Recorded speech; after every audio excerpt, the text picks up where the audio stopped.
everyone. Good afternoon. I am Dr. Binasri Shoduri. I am a dental surgeon. How are you all? Hope so you are all fine and staying at home and stay safe during this pandemic situation. Don't go out if there is no emergency. Please wash your hand regularly. Okay. So I would like to thanks to Vision Magitech for their all support and encouragement to those who are seeking for career guidance. Okay. Before starting my own topic, I am going to explaining you about career opportunities after BDS. Hope so it will help you. Okay. If you are thinking for opening your own clinic, तो आपको 4 point का notice में रखना है. ठीक है. First point है guidance और मेंटर. सेकेंड पॉइंट है एक्सपीरियंसेस. और जो थर्ड पॉइंट है वो कॉन्फिडेंट. और जो फोर्थ वाला है मेकिंग मिस्टेक्स. ओके.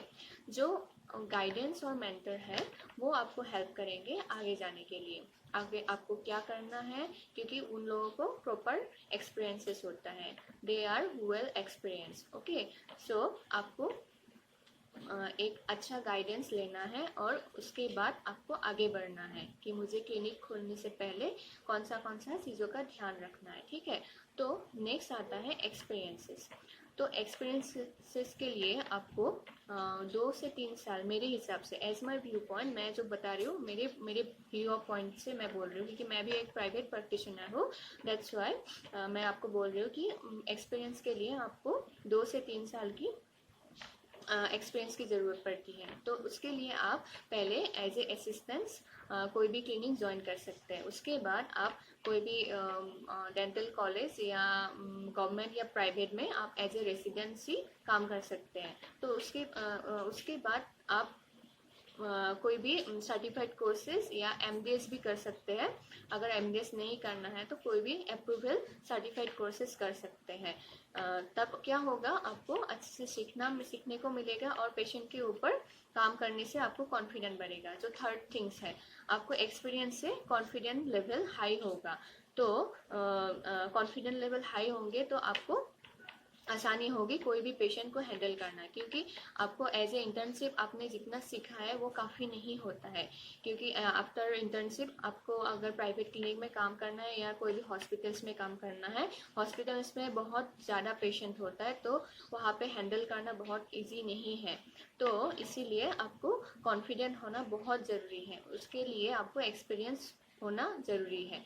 तो ये जो 4 पॉइंट है ये बहुत एक दूसरे से मिलते जुलते हैं. ठीक है. और जो लास्ट है मिस्टेक्स, आप अगर एक्सपीरियंस करोगे कोई चीज़ को, आप अच्छे से गाइड लेके आगे बढ़ोगे, उसके बाद आपको मिस्टेक्स बहुत होगा, तो आपको डरना नहीं है. वो मिस्टेक से आपको लर्न करेगा. ठीक है.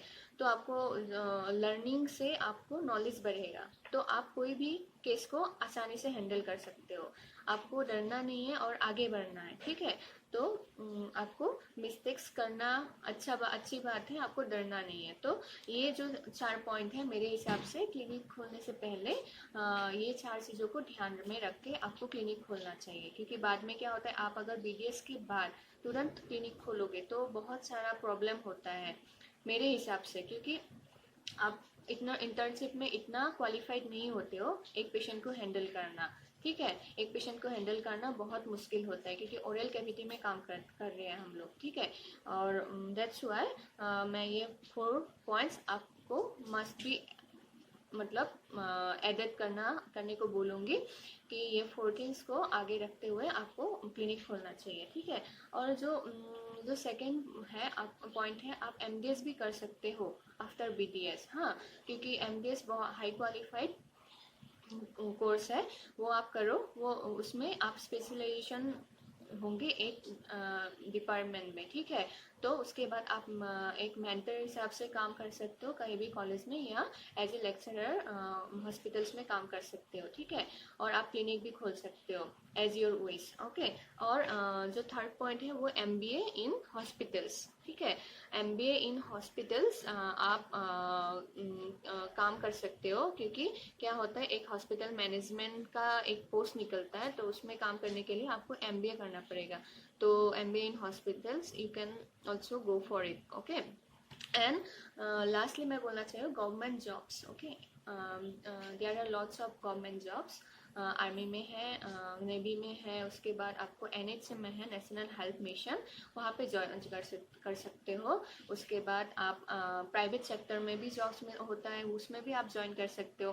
ठीक है, ये ऐसे करके बहुत सारे जगह पे जॉब्स होता है, लेकिन आपको वेबसाइट में मिलेगा, आप वहाँ पे सर्च करके आपको पता लग सकता है। ठीक है, ऐसे करके अगर फर्दर स्टडी करना है, ज़्यादा आपको करना है, तो आप MDS के बाद PhD भी कर सकते हो, और आप एब्रोड भी जा सकते हो। एब्रोड में भी बहुत सारा आपका करियर अपॉर्चुनिटीज़ के लिए बहुत सारा पॉइंट्स मतलब एब्रोड में है, आप वहाँ पे भी जा सकते हो। ठीक है, तो मैं करियर के बारे में इतना आपको बस एक्सप्लेन किया, इससे मे भी आपको हेल्प हो चुके हैं, क्योंकि आप अगर अच्छे से पढ़ोगे, अच्छे से आगे जाना चाहते हो, तो डिफरेंट वे से आप आगे बढ़ सकते हो। ठीक है, now I start my own topic, tips for good oral hygiene and healthy smile.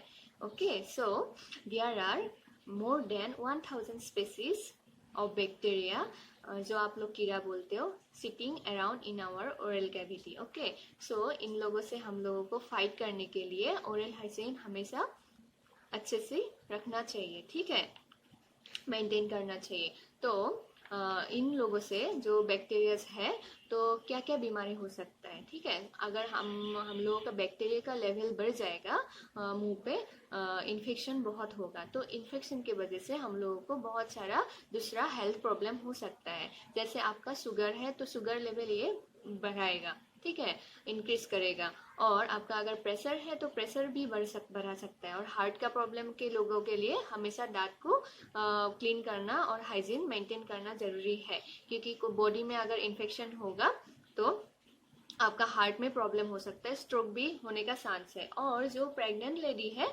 उनके लिए भी बहुत प्रॉब्लम होता है, क्योंकि उस टाइम पे हार्मोनल इम्बेलेंस होता है। हार्मोनल इम्बेलेंस के वजह से आप लोगों का जो दांत से खून निकालना, मसूड़े से खून निकालना, या इन्फेक्शन होना, दांत में दर्द होना, ये सब नॉर्मल सीजेस होता है इन प्रेगनेंसी टाइम। क्योंकि मेरे पास पेशेंट आता है प्रेगनेंसी का, क्योंकि वो लोग ज़्यादा दूसरा मेडिसिन नहीं ले सकता है, इसीलिए उन लोगों को हमेशा डेंटिस्ट से कंसल्ट करना चाहिए।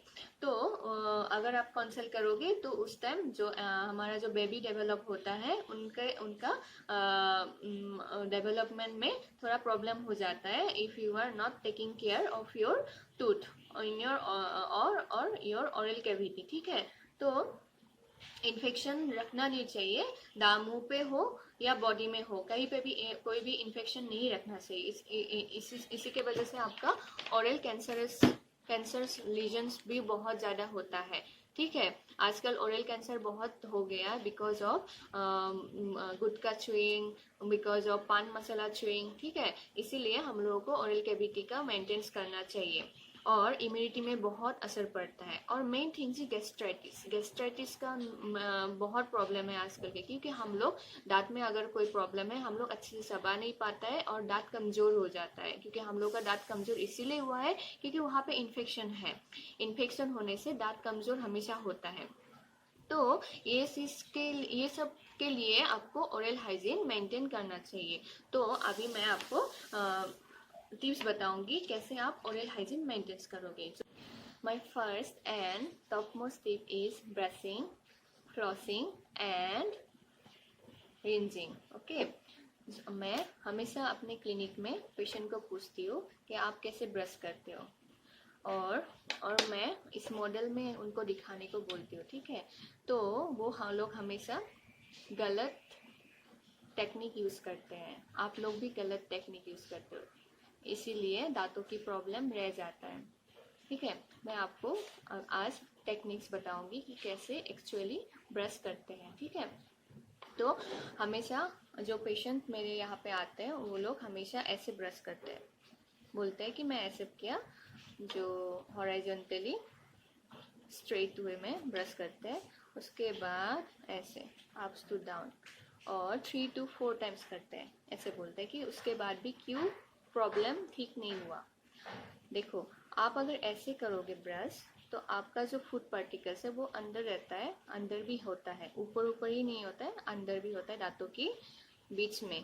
ठीक है, तो वो कैसे आप निकालोगे, ऐसे तो नहीं निकलेगा। तो उसके लिए मैं आपको फर्स्ट वाला जो टेक्निक है वो बोलना चाहती हूँ कैसे करते हैं ब्रश, ठीक है। तो बिफोर दैट हमेशा सॉफ्ट ब्रश यूज करो, और जो टूथपेस्ट का अमाउंट है वो हमेशा पी शेप का होना चाहिए, जो मटर की दाने की जैसा होना चाहिए, ठीक है। तो आप ब्रश को 45 एंगल में लेना है, जैसे ये ब्रश है और जो सरफेस है दांत का जो सरफेस है उसको मिला के आप 45 एंगल में रखोगे। उसके बाद थोड़ा सा गम में पुश करोगे, उसके बाद सर्कुलर मोशन करोगे, उसके बाद स्वाइप आउट, ठीक है। ऐसे करने से जो गम में आपका ब्लड सप्लाई होगा और गम के अंदर जो खाना है वो भी बाहर निकलेगा। इस तरफ मैं फिर से दिखाती हूँ, देखिए अब ऐसे 45 एंगल सरफेस और ब्रश को मिला के 45 एंगल बनाना है, ऐसे 90 डिग्री और ये 45 एंगल, ठीक है। बना के थोड़ा सा पुश करना है, उसके बाद सर्कुलर मोशन करना है, उसके बाद स्वाइप आउट। ऐसे नीचे की दांतों में भी करना है, ठीक है। मैं नीचे का भी दिखाती हूँ, ऐसे 45 एंगल करना है, उसके बाद circular motion and swipe out, ठीक है। और अभी मैं दिखाती हूँ जो अंदर वाला हम लोग कैसे साफ करें। हमेशा हम लोग अंदर नहीं करते हैं ब्रश, इसलिए यहाँ पे जो पत्थर होता है खाना यहाँ पे जमा होता है और जमा होके पत्थर बन जाता है। तो यहाँ पे कैसे करेंगे, राउंड करके बाहर, राउंड करके बाहर, ठीक है। और ऊपर का राउंड करके बाहर, राउंड करके बाहर, ठीक है। और जो हम लोग अंदर का जो दांत है अंदर का, उनको कैसे साफ करेंगे, तो जैसे बाहर का किया वैसे ही अंदर का करना है। 45 एंगल में रखना है, थोड़ा सा पुश करना है गम में, उसके बाद सर्कुलर मोशन करना है, उसके बाद स्वाइप आउट, ठीक है। और एक और टेक्निक है, आप सर्कुलर मोशन राउंड राउंड घुमाओ, ठीक है। और जो लास्ट है, आप जहाँ पे आप ग्राइंडिंग करते हो उस जगह को कैसे साफ करोगे, ये वाला हिस्सा, तो उसको भी आप ऐसे ऐसे घुमाना है, ठीक है। ये हो गया है ब्रशिंग टेक्निक, ठीक है। अभी जो है ना, एक और मैं ऐड करना चाहती हूँ, जो स्क्रैपर टंग क्लीनर, ये हमेशा यूज करो, क्योंकि आपकी टंग में भी बहुत सारा बैक्टीरिया, जैसे आप कीड़ा बोलते हो, वो रहता है। तो टंग क्लीनर ऑलवेज रिकमेंडेड, ठीक है। और नेक्स्ट है फ्लॉसिंग। फ्लॉसिंग आप ऐसे थ्रेड वाला भी आता है, लेकिन मैं ये आप इजी टू हैंडल है तो ये यूज करो। आप इसको अंदर तक लेके जाओ, दोनों दांत के बीच में अंदर तक लेके जाओ और ऊपर की डायरेक्शन में खींचो। पहले अंदर तक लेके जाओ, इस दांत की ऊपर की दांत डायरेक्शन में खींचना है, ठीक है। ऐसे करना है। और नेवर यूज टूथपिक। टूथपिक से क्या होता है, जैसे ये जो गैप है ना, दांतों के बीच में गैप रहता है, वो बढ़ जाता है, उसके बाद वहाँ पे खाना फंसेगा और आपको डेंटल प्रॉब्लम्स या ब्लीडिंग गम्स या कैविटी ये सब होगा। उसके बाद रिंस, आपको हमेशा आफ्टर, आप वाटर से भी रिंस कर सकते हो, ठीक है। आफ्टर एवरी मील आपको रिंस करना है, और नहीं तो वन टाइम आप ये रिंस यूज कर सकते हो, हायोरा रेगुलर, ठीक है। और दूसरा भी है क्लोरहेक्सिन माउथ वॉश भी है, आप ये भी, मैं तो ये खुद यूज करती हूँ इसलिए आपको भी रिकमेंड किया, ठीक है। जो नेक्स्ट मेरा टिप है वो है हेल्दी फूड, ठीक है। इसमें मैं एक और ऐड करूँगी water. Water is very important to your health and your teeth also, because ये फ्लश आउट करता है। हमेशा पानी पीते रहना चाहिए, ठीक है। और जो फूड है मैं उसमें इंक्लूड करूँगी मिल्क, फाइब्रस फूड और आपका नट्स। और फाइब्रस फूड में आपका इंक्लूड होगा, जैसे आपका फ्रूट्स हो गया, फ्रूट्स में बहुत सारे फ्रूट्स में फाइबर्स होते हैं, और आपका वेजिटेबल्स, ठीक है। ये सब से आपका क्या होता है, दांत मजबूत रहेगा, और मिल्क से कैल्शियम जो विटामिन डी वो बढ़ेगा, और विटामिन सी और विटामिन डी ये दोनों बहुत इम्पोर्टेंट एलिमेंट्स है आपकी दांतों के लिए। ये दोनों विटामिन जो जिस चीज में है आप वो लीजिए, ठीक है। और जो थर्ड टिप्स है, avoid sticky food, sugary food and acidic food, because sticky food आप स्टक करते हैं, यहाँ पे खाना स्टिक हो जाता है, वो आसानी से नहीं निकलता है। इसीलिए आफ्टर एवरी जो आप खाना खाओगे, स्टिकी फूड खाओगे, कोई भी चॉकलेट हुआ, कोई भी स्टिकी फूड होगा, उसके बाद आप रिंस करो अच्छे से और पानी बहुत लो, ठीक है। उसके बाद एसिडिक फूड नहीं लेना है, क्योंकि एसिडिक फूड से क्या होता है, दांत की जो ऊपर का हिस्सा है वो आपका थिकनेस कम हो जाता है, उसके बाद सेंसिटिविटी स्टार्ट होगा। और शुगरी फूड से क्या होता है, आपको कैविटी ज़्यादा होगा। वो क्या होता है, जो बैक्टीरिया कीड़ा होता है वो कार्बोहाइड्रेट के साथ मिलके आपका एसिडिक फॉर्म करता है, वो टूथ डिके में हेल्प करता है। ठीक है, इसलिए don't take sticky food, sugary food और आपका एसिडिक फूड। और जो फोर्थ पॉइंट है, आपको मैं किड के लिए बोलना वाली हूँ, जो किड्स के लिए है, कि बहुत किड्स का आपने देखा है, बच्चों का देखा है कि आपका दांत में स्पॉट होता है और येलोइश होता है, और जो दांत टूट जाता है, सॉफ्ट होता है, तो वो है एक एलिमेंट्स है, उसके वजह से वो आता है, वो पानी में रहता है, वो फ्लोराइड। ठीक है, अगर फ्लोराइड लेवल 0.7 ppm से ज़्यादा हुआ पानी में, तो वो दूध को हार्म करेगा। ठीक है, दूध को सॉफ्ट बनाएगा और दूध में स्पॉट पैदा करेगा। ठीक है, इसीलिए हमेशा जहाँ पे आप रहते हो उस जगह का पानी का चेक करके ही आपको बच्चों को पिलाइए। ठीक है, और जो फिफ्थ पॉइंट है वो है जिसका इसको डिस्कलरेशन ऑफ टूथ है। किसी का येलोइश कलर टूथ बहुत होता है, तो वो लोग बोलते हैं कि मैम क्या करें, मेरा येलोइश कलर का है, तो तब आपको अवॉइड करना पड़ेगा कुछ कुछ, जैसे T, long time using T. उसके बाद आप जैसे कॉफ़ी हुआ, उसके बाद आपका कोल्ड ड्रिंक्स, इसमें क्या होता है, जैसे उसमें कलर होता है, वो कलर जो एब्जॉर्ब कर लेता है दांत। ठीक है, इसलिए येलोइश कलर ज़्यादा हो जाता है, तो आप कम करिए, आप 2 टाइम्स लीजिए, आप ज़्यादा मत लीजिए। तो अगर आपको ज़्यादा हो रहा है कि मुझे ज़्यादा हो रहा है, तो एक और प्रोसीजर है, वो ब्लीचिंग है, वो ट्रीटमेंट में आता है, तो वो भी कर सकते हो। ठीक है, तो जो 6 पॉइंट है, यूज फ्लोरिडेटेड टूथपेस्ट। जो फ्लोराइड होता है, जैसे मैंने बोला 0.7 ppm होना चाहिए, लेकिन उससे ज़्यादा होने से आपको हार्म होता है। लेकिन आप नहीं ले रहे हो, तभी भी हम लोग को कैविटी की होने का चांस होता है, क्योंकि fluoride protect your tooth from cavitation. ठीक है, इसीलिए मैं बोल रही हूँ फ्लोरिडेटेड टूथपेस्ट यूज करो। और जो मेरा 7 जो सबसे ज़्यादा अच्छा वाला टिप्स है, वो है 7 वाला, वो है visit your dentist twice a year. ये आपका क्या होगा, अगर आप विजिट करोगे, आप सोचते हो कि मैं क्यों डेंटिस्ट के पास बार बार जा रही हूँ, ऐसा नहीं। आपको अगर प्रॉब्लम हुआ तभी मत जाओ, ऐसे भी एक बार चेकअप करो, क्योंकि आपको अगर प्रॉब्लम होगा तो कॉस्ट भी उतना ही पड़ेगा।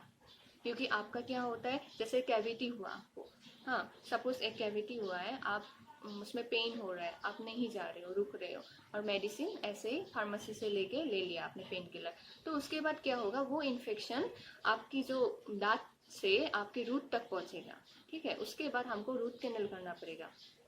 ठीक है, रूट कैनल करने से आपका क्या होगा, कॉस्ट भी ज़्यादा पड़ेगा। उसके पहले ही आप केयरफुल रहे कि ये सब चीज़ें आपको बाद में आपको खुद हार्म करेगा, और बाद में आपको कॉस्ट भी बहुत ज़्यादा पड़ेगा। इसलिए हमेशा 2 टाइम्स एवरी ईयर आप डेंटल चेकअप करिए। ठीक है, नाउ मैं इतना मेरा 7 जो टॉप टिप्स है उसके बारे में, अगर आपको कोई भी क्वेश्चन या कोई भी डाउट हो, प्लीज़ कमेंट कीजिए, कमेंट बॉक्स में कमेंट कीजिए, या मुझे मैसेंजर्स में भी आप मैसेज दे सकते हो, या मेरे नंबर पे भी आप कॉल कर सकते हो एनी टाइम।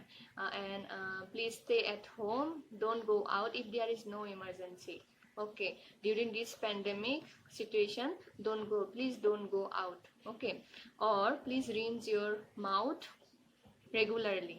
ओके, क्योंकि रिंजिंग से ही आपका जो डेंटल प्रॉब्लम्स आधा आपका ख़त्म होगा। ठीक है, तो रिंजिंग जो मैंने फर्स्ट टिप्स बोला है, ब्रशिंग, फ्लॉसिंग एंड रिंजिंग, ये हमेशा आप याद रखिए, ये अच्छे से करना है तो आपका दांत हेल्दी रहेगा। ठीक है, stay safe, stay at home, don't go out and wash your hand regularly and please maintain social distancing. ठीक है, तो if any enquiries about dental problems, please call me and please message me and please comment me. Okay, thank you so much for listening me, and thank you Vision Magitech for their opportunities to give me a chance. ठीक है, तो take care and lots of love, bye bye.